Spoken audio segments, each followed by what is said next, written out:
untuk kita semua. Saya Maria Fatima Eluneno, semester 2A dari Sekolah Tinggi Pastoral Santo Petrus Keuskupan Atambua. Pada kesempatan ini saya akan memaparkan hasil materi saya dengan tema pengantar katekese umat. Dalam katekese umat ada 3 subtema. Yang pertama, sejarah dan pengertian. Yang kedua, tujuan. Dan yang ketiga, proses. Dalam sejarah katekese umat terdapat 4 bagian.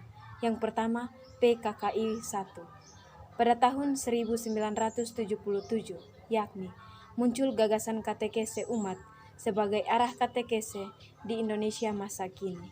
Yang kedua, PKKI kedua pada tahun 1980, yakni kembali ditegaskan gagasan katekese umat dari PKKI pertama agar lebih operasional. Yang ketiga, PKKI ketiga pada tahun 1984, yakni pembinaan pembina katekese umat. Yang keempat, PKKI 4 pada tahun 2004, yakni masih berbicara tentang katekese umat. PKKI kedua menghasilkan rumusan katekese umat yang terdiri dari 6 hal pokok.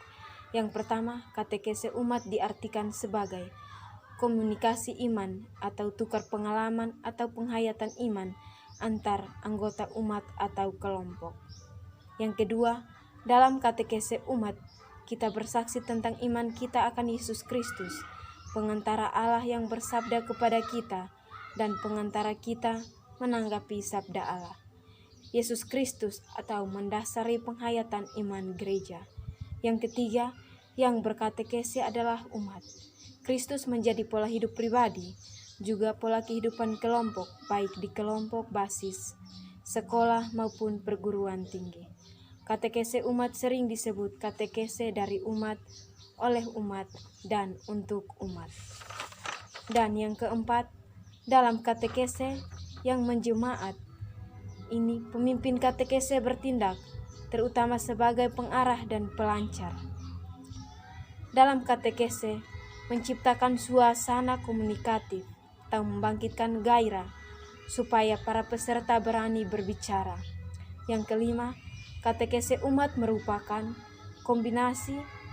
komunikasi iman dari peserta sebagai sesama dalam iman yang sederajat, yang saling bersaksi tentang iman mereka. Yang diperlukan beberapa hal yang mendukung. Yang pertama, sikap saling menghargai dan saling mendengarkan.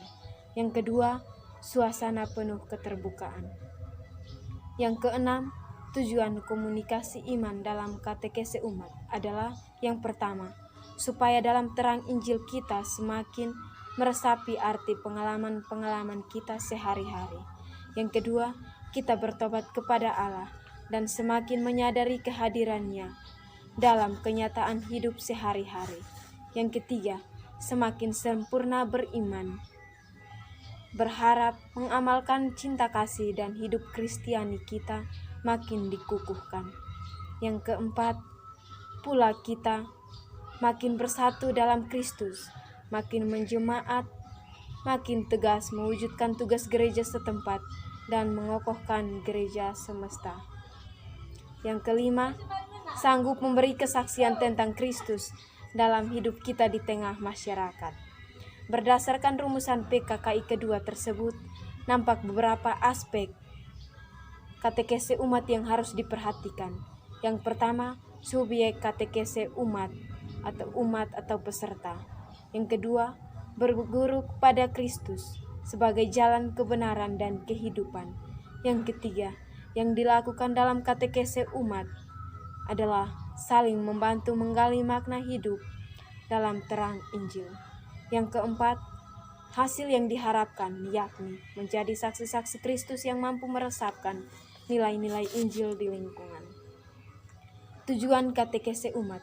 Yang pertama, membawa umat sampai pada perjumpaan pribadi dengan Kristus melalui perjumpaan hati dan budi dengan saudara-saudara seiman.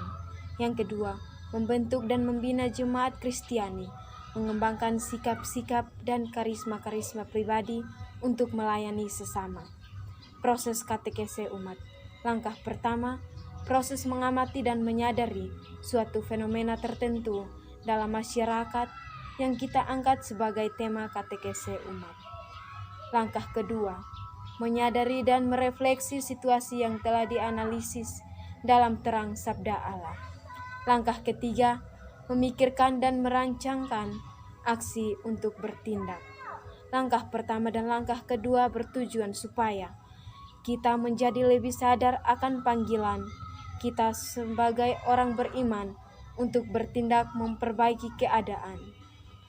Katekese umat selalu berujung pada aksi nyata. Keunggulan katekese umat. Yang pertama, katekese umat disebut katekese dari umat, oleh umat dan untuk umat. Sehingga umat menjadi subjek katekese. Dengan demikian, memungkinkan semua umat berperan aktif. Yang kedua, selalu berbicara tentang hidup nyata dalam terang Injil, sehingga memungkinkan umat menyadari bahwa Allah hadir dan berkarya dalam hidup nyata mereka. Yang ketiga, umat aktif berkomunikasi sehingga memungkinkan umat semakin menjadi komunio, semakin menjadi gereja. Yang keempat, peserta berbicara dan berkomunikasi tentang hidup nyata sehingga menjadikan katekese umat dan gereja menjadi sungguh kontekstual dan terbuka.